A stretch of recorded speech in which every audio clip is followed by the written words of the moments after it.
baby.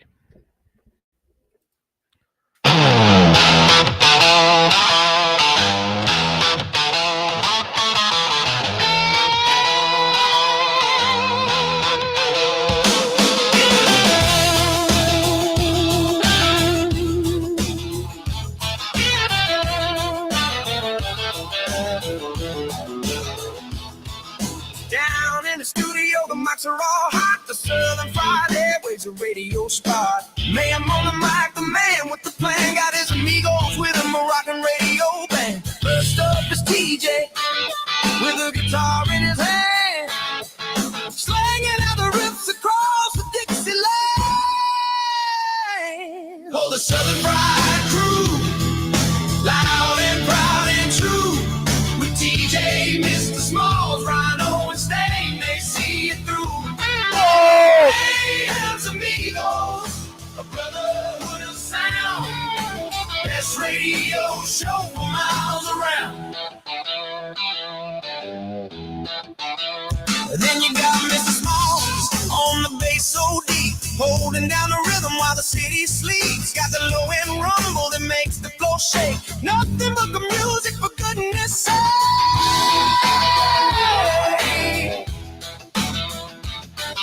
Rhinos on the drums keeps the beat in time. Every crash and every rhythm a perfect rhyme. A powerhouse behind the kid, making sure it's tight, keeping the energy high all through the night.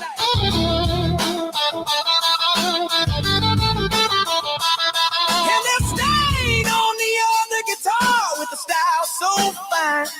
Adding his flavor of rock and roll sound, from blues to heavy rock. He can make it all sing, a fiery hot lick. He's the king of the string. For the Southern Fried Crew, loud and proud and true. With TJ, Mr. Smalls, Rhino and Stain, they see it through. Mayhem's Amigos, a brotherhood of sound.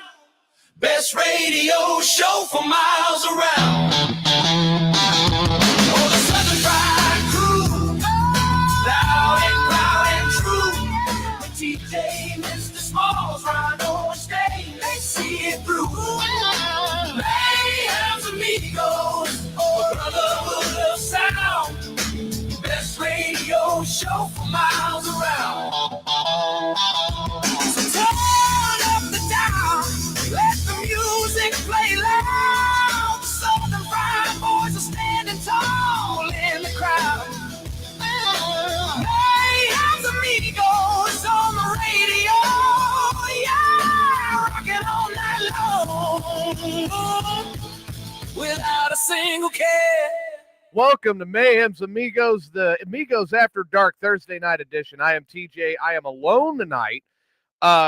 Currently, Rhino's got a bunch of stuff going on. Stain's on vacation and getting his hiatus to get his head together. Smalls is listening to a lecture and probably be bored to death. And I'm just, I'm doing my thing, right? So thank you, everyone, for tuning in. Thank you for being a part of the show tonight. Thank you for lighting up our chat room and being a part of it. If you like what you hear and you're checking out our archives, please hit the subscribe button, like us, get your alerts, make sure you can log in when we're here. Sylvia, I see you. Thank you for joining. Welcome to the program. Man, what a night. I'll tell you what. So this week, now, as you guys know, I took like a mental health weekend. I got the hell out of here. I went west. I saw some friends. I hung out. I'm going to get more into that here in a little bit. I get back.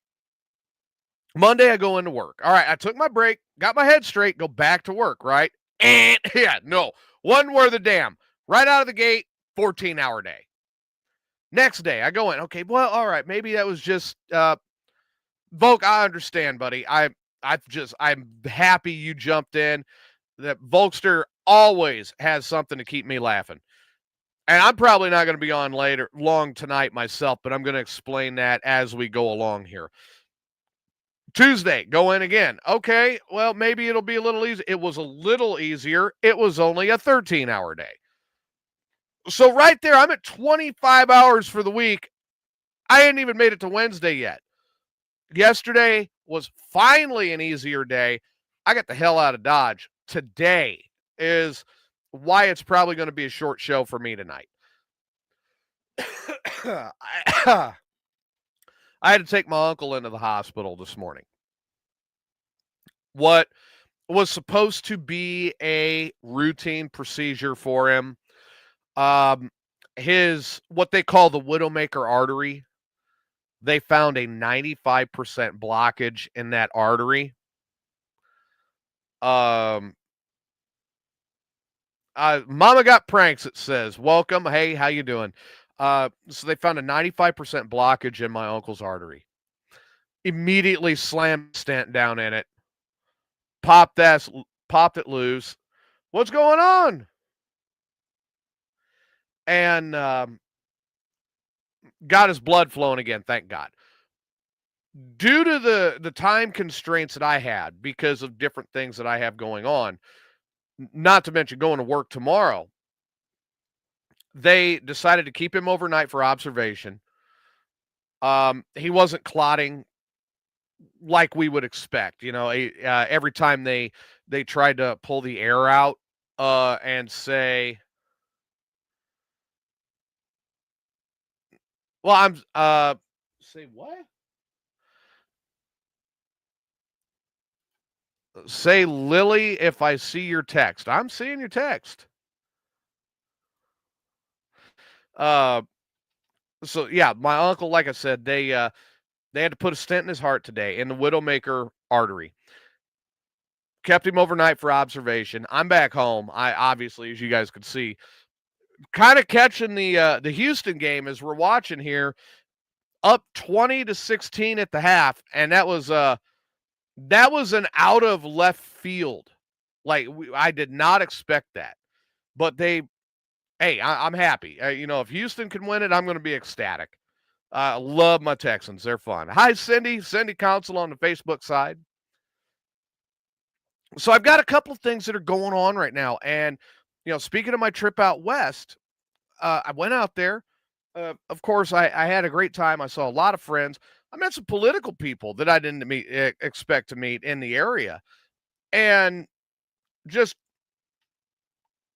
I could probably say Suey, but I'm not going to. So while I was out there, ran into a very near and dear friend of mine, at which you YouTubers, know him as NJ Courts. And known this guy for years and years and years. Oh, that's your real name? Okay, that's awesome. So his NJ Courts and I go back many, many years. All the way back to when we were. Oh, it's Ronaldo. Okay.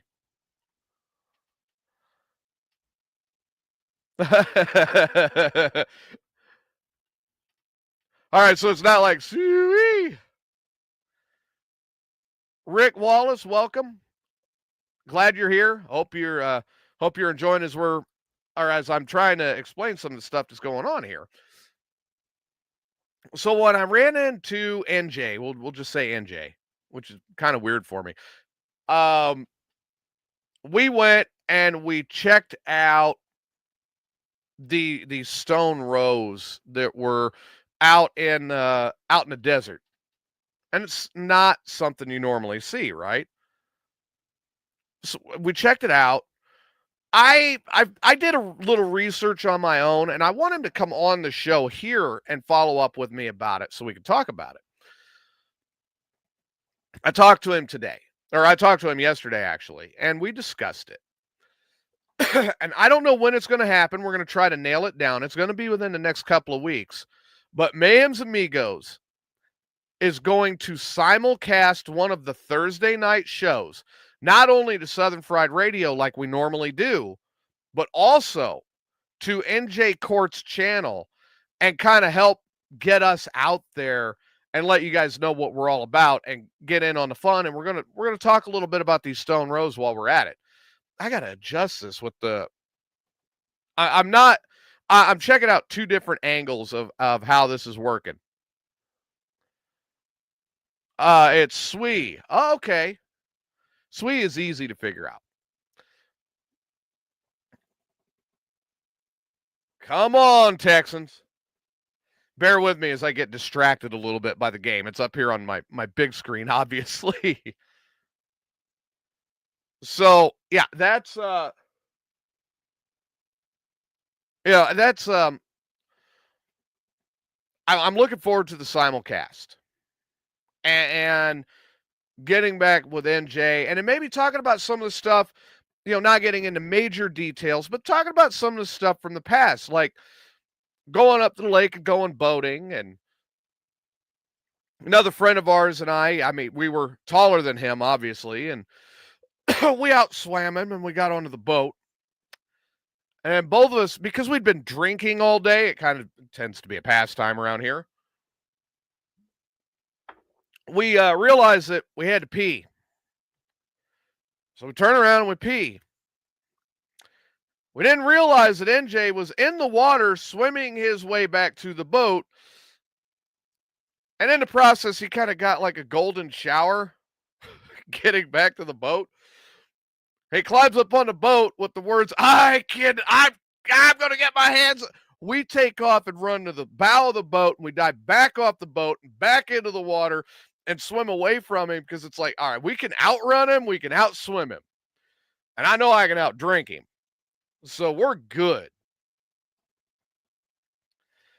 The guy is still one of my best friends in the world. I have so many good memories with that guy.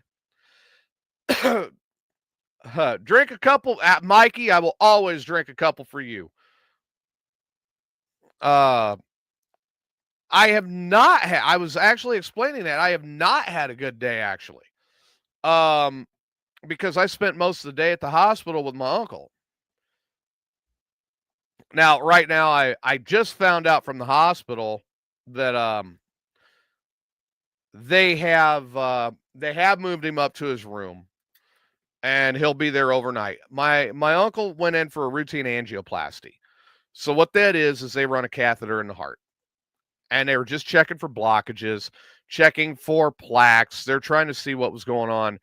And when they got to his what they call the widowmaker artery, where if that one gets clogged and he has a heart attack, he's got about an 8% chance of living from that heart attack. Mike knows about this. We've talked about heart stuff a lot. All right, sweet. Have a good night.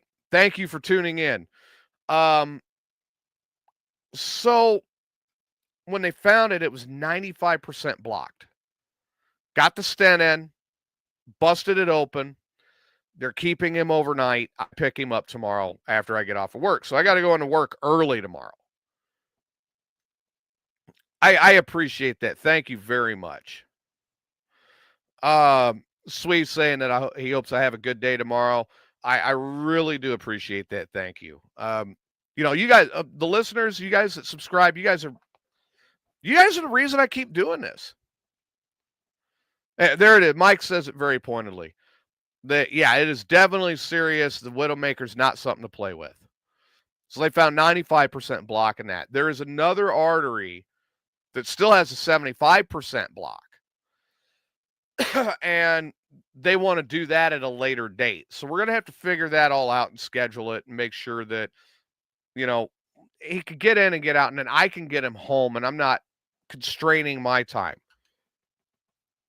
Was staying out of town on Southern Friday. I filled in for him Tuesday night.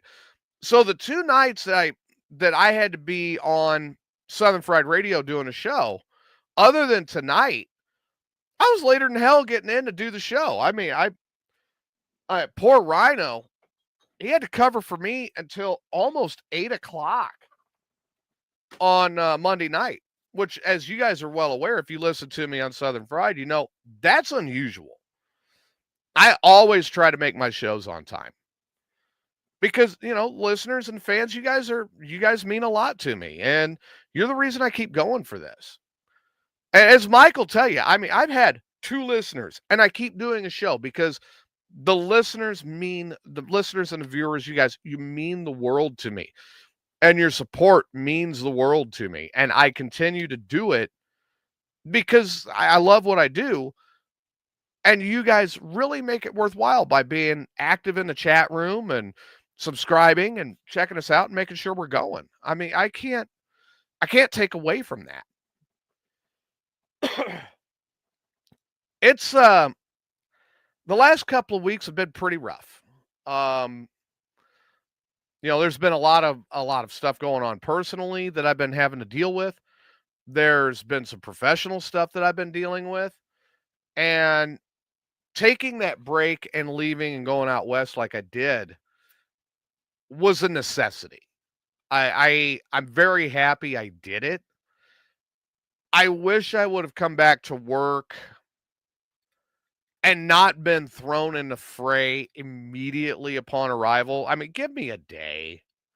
Let me have an easy day and kind of guide my way back in before you throw the book at me. And I wish, I think that's something that employers should really look at, because people, this is going to be me kind of stepping in and advocating a little bit about something that it means something to me. And I think it's something that people should really pay attention to. Okay. I'm a very firm believer in mental health and maintaining mental health. That's why I'm starting college this spring and I'm going for my psychology degree, because mental health is something that we really need to pay attention to, and we don't. And I think employers are starting to get the idea, but they're not quite there yet. Mental health is something that we need to be able to take a break for. If a person revolves their entire life around working and around the career, they're doing it for reasons, but eventually becomes their whole world, and it absorbs and consumes them. Which is why I believe, like, these mental health breaks, like I took last weekend, they're a necessity. And they're a necessity because if we don't take that break, one, mental wear will wear you down faster than anything else. Proven fact. Because if the brain is not operating at top capacity, it doesn't know how to tell the body to operate at the same capacity. Two, you have less chance of workplace drama, and in certain cases, maybe workplace violence, even, because you wear down somebody mentally, then their faculties are not there. And they're going to go in and they're going to end up doing something, and it's going to be drastic, and it's not going to be good. So we need to do something to prevent those kind of things from happening. And I'm a very big advocate for mental health break. You got to have it. Go reset, recharge your batteries, take an extended weekend, come back when you're ready. But this is where the employer needs to understand. Come back when you're ready does not mean come back and we're going to throw you to the wolves and make you chew 2 long days. We're going to come on back in, work your regular shift, call it a day, get out of here. Take a couple of days and go ease your way back in until you're back in the fray. And I don't think employers really get that. All right, so as most of you guys know, I'm a CDL truck driver by trade. That's what I do. It's even more important that I get that break. Yeah, Mike says it right here. He said, yes, sir, you are totally right. And yes, you have to take a break if you are not going to blow up and could end up in a straitjacket or do something to themselves or something else that's going to be costly in your life. Exactly my point. Exactly my point. Your mental health is not anything to play with.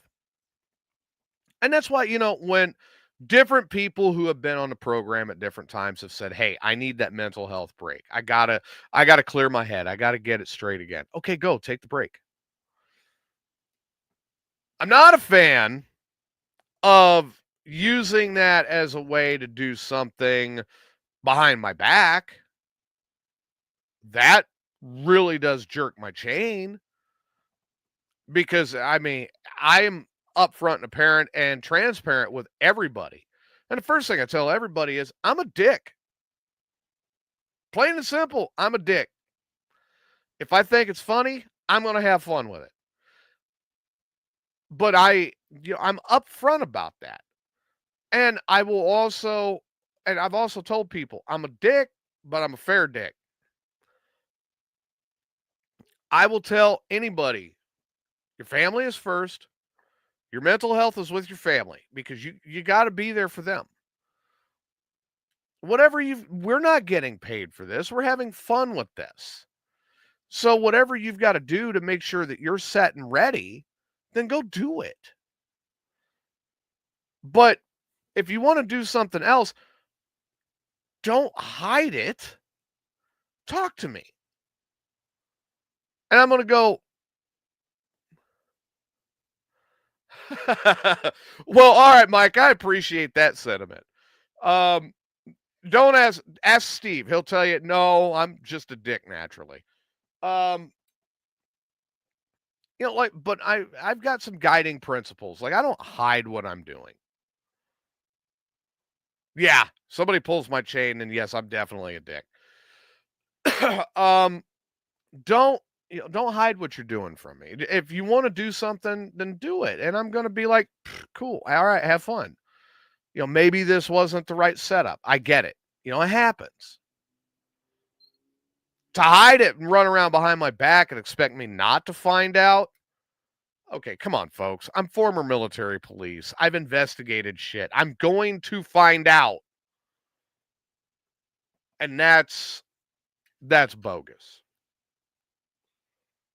Oh, what's the flag on? I'm not liking this. No, it can't be on Anderson. No. Ooh. Yeah, they got him. Damn it.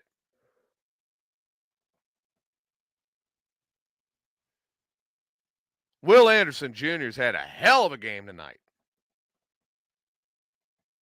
So anyway, back to what I was saying. I don't hide what I'm up to. And I will tell people what I'm doing. And I'm upfront about it because I don't see a reason to hide it. I'm starting school soon. That's very important to me. I cannot wait to get in there and actually get the degree to back up what we already know, and that's that I'm not stupid, which a lot of people seem to think I am. And I just, that's one of those things that's like, if you're not happy with me, say it. I don't care. You're not going to hurt my feelings. It helps to not have feelings. Those kind of get in the way of being able to do different things that that I like to do. You know, I will give Steve all the credit in the world. He came to me. He's like, "Hey, man, I've got this new girlfriend, which great, good for him. I hope that lasts." He's like, "I've got all these other shows I'm doing. I need the break so I could focus on a few things at least until the first of the year." I'm like, "Take it, relax, chill out. That's cool, great. You always got a seat here. Let me know when you're ready to come back." And he sent me the big thumbs up and said, "Thank you." And I was sincere with that. Adam has been on extended leave. He's been on extended leave because his family, right before he took his leave, uh, kind of exploded. And he's been dealing with a lot there. And I understand that. And I don't take away from it. And I've said, look, you have to take care of yours. So do what you got to do. You always have a seat when you want to come back. And I'll be extremely happy when Adam can return. I'm looking forward to that day. In the meantime, we've got Smalls and we've got Rhino. And Smalls is going to school and working 2 jobs and trying to get some things finished for his life. And I'm excited for that. Rhino owns Southern Fried Radio, and he's built it from the ground up.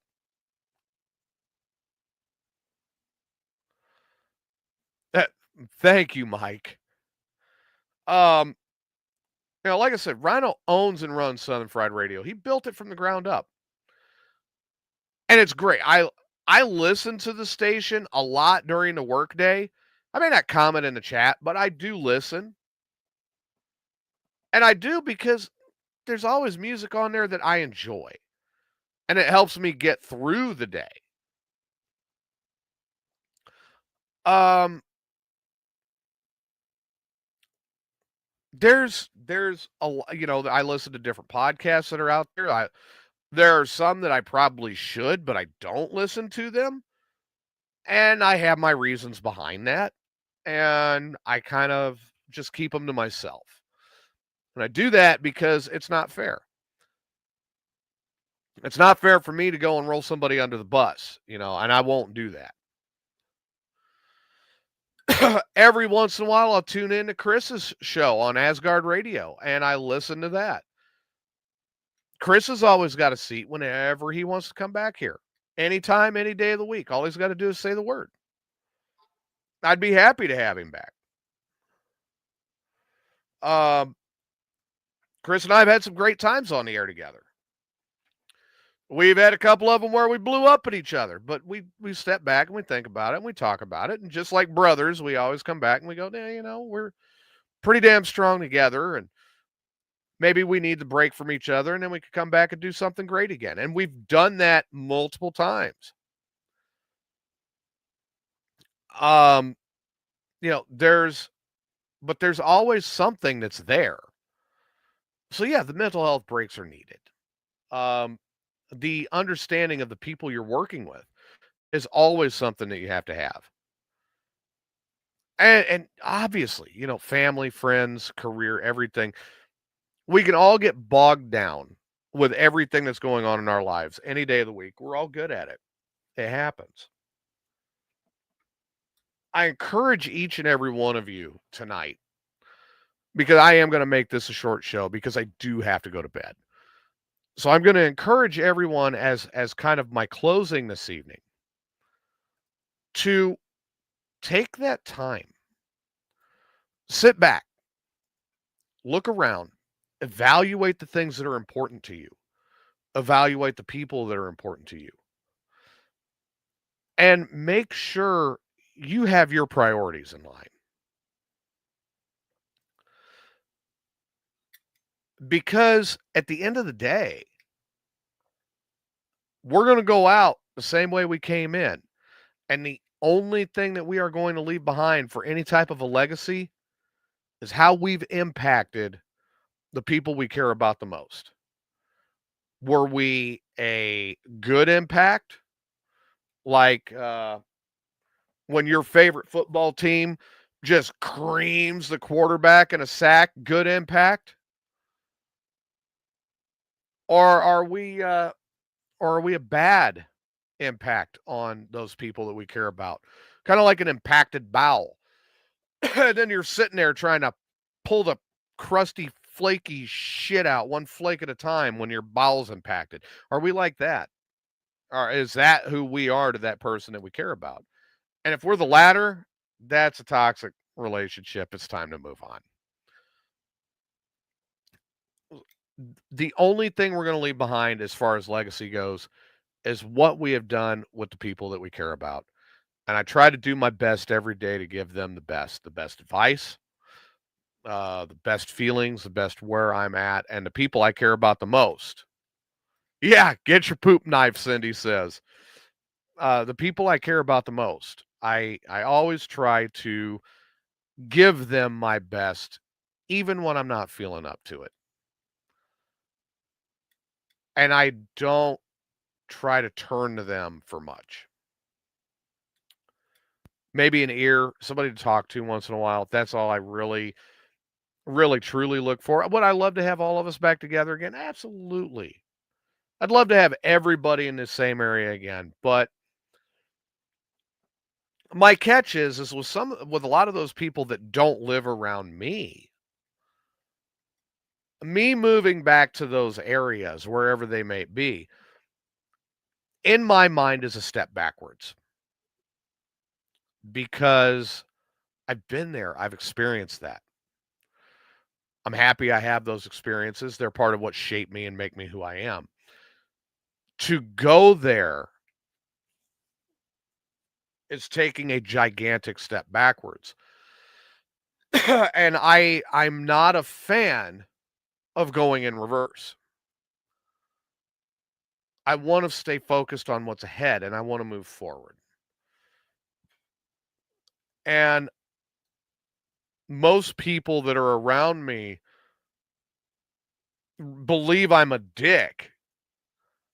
And I say I am because I can be really crass with people, but they believe I'm a dick mainly because I have that drive to continuously improve, continuously move forward, and continuously do better. And there are sacrifices that I have to make along the way sometimes to make that happen. Coming up here, January 3rd will be 3 years. 3 years ago, I moved to Central Texas, and I'm very happy here. And if I hadn't, I wouldn't have had the experiences that I've had since moving back. And I found a great middle of the road area for different places that I've lived and the ability to go back.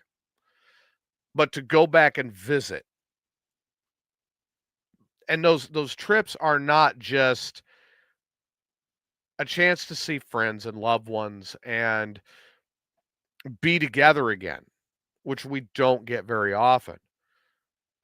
They are also an opportunity for me to see the changes and know that when I made the decision to leave, that was the correct decision for me at that time and still remains that way. And I go back and I see things that I left. And there are things that are very positive in all areas that I miss. But there's also some tough memories in a lot of those areas too that helped make that decision to move forward. And I can't take that away at any cost. You guys have heard me say this a couple of times, so I'm going to say it. This is about where we're going to wrap this up tonight. One of my biggest sayings with people is complacency, contentment, they are the enemies of success. If you are content with where you are at, you are comfortable, and it will breed complacency. And that complacency will not allow you to reach your true potential. When you hit that stagnation, you're done.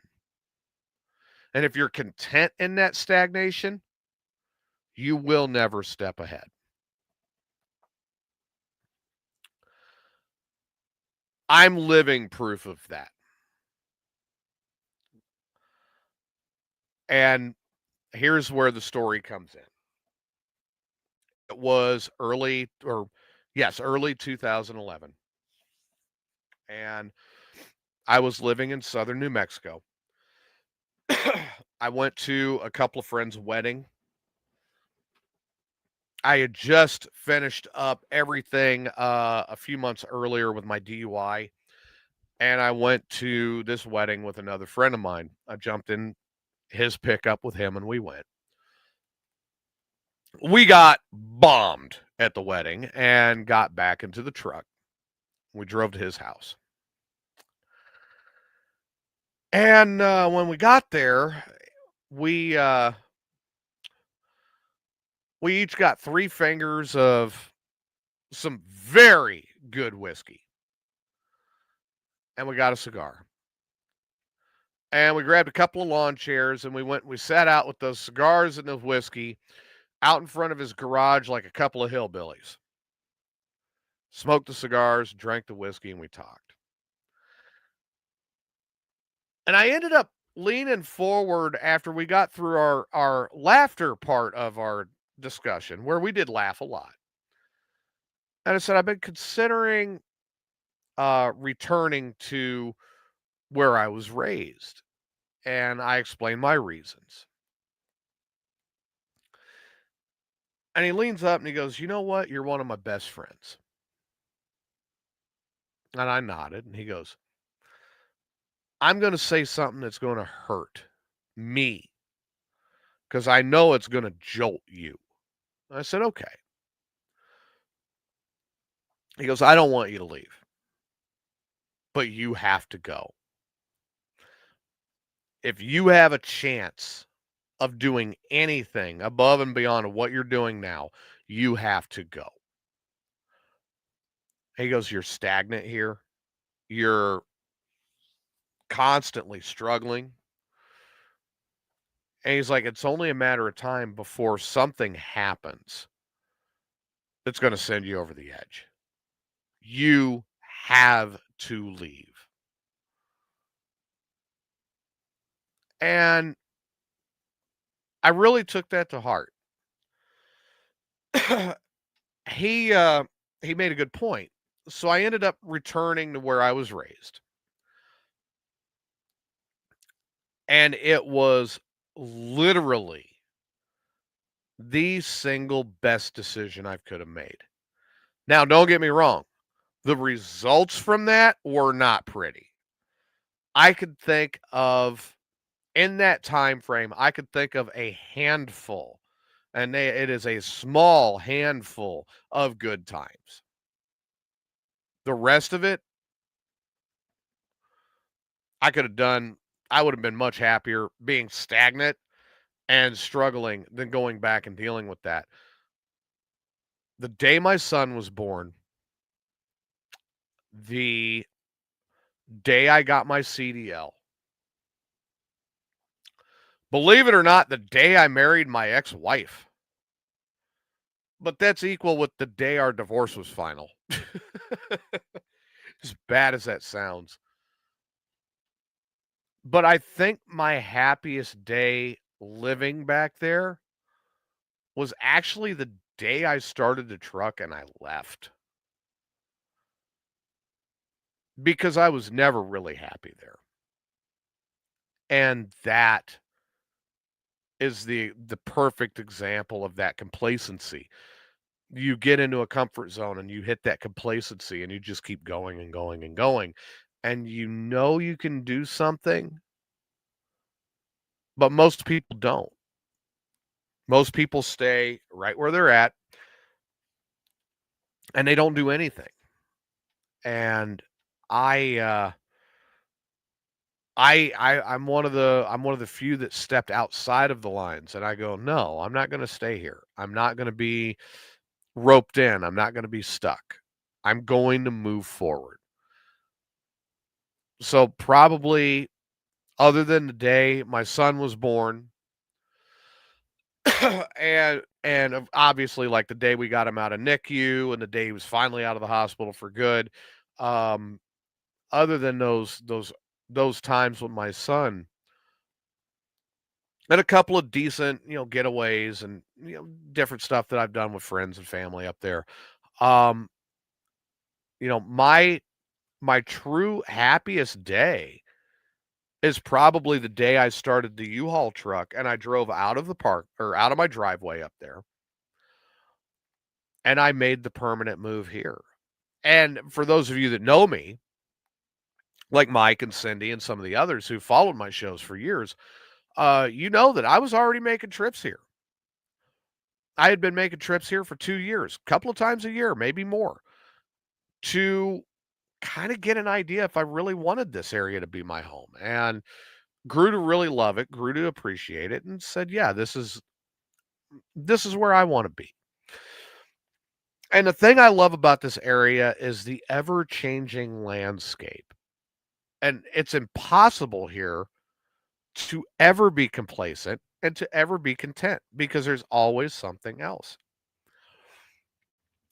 And that I truly do appreciate about where I live. And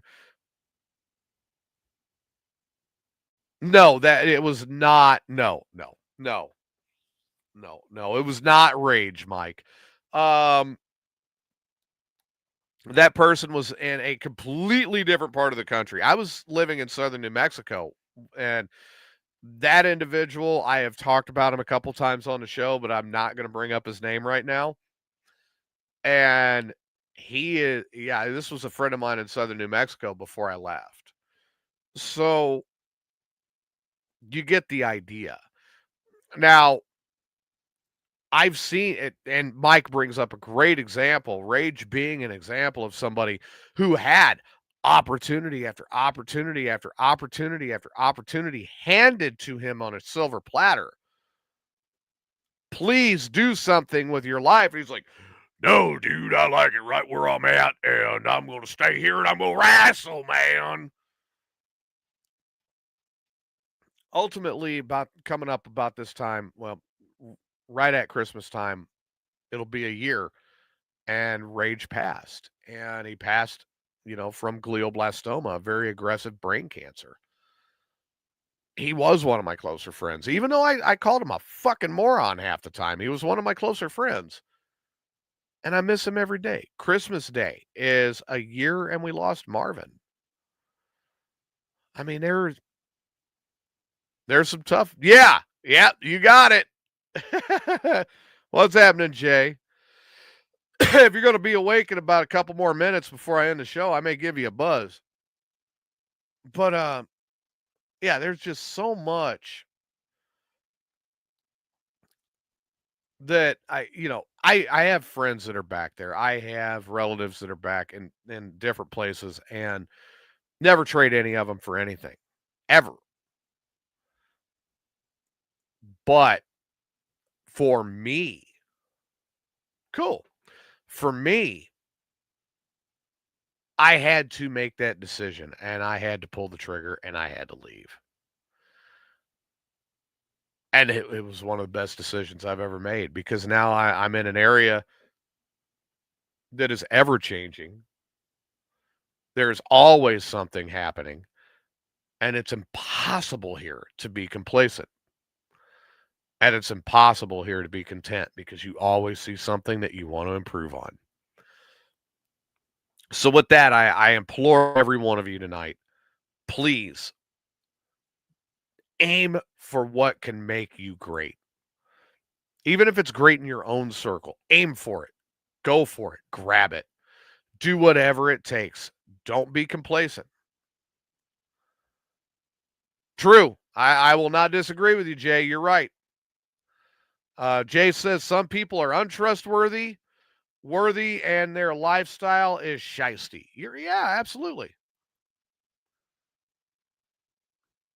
I have no problem with anybody that's Mexican at all. I love the Mexican people, actually.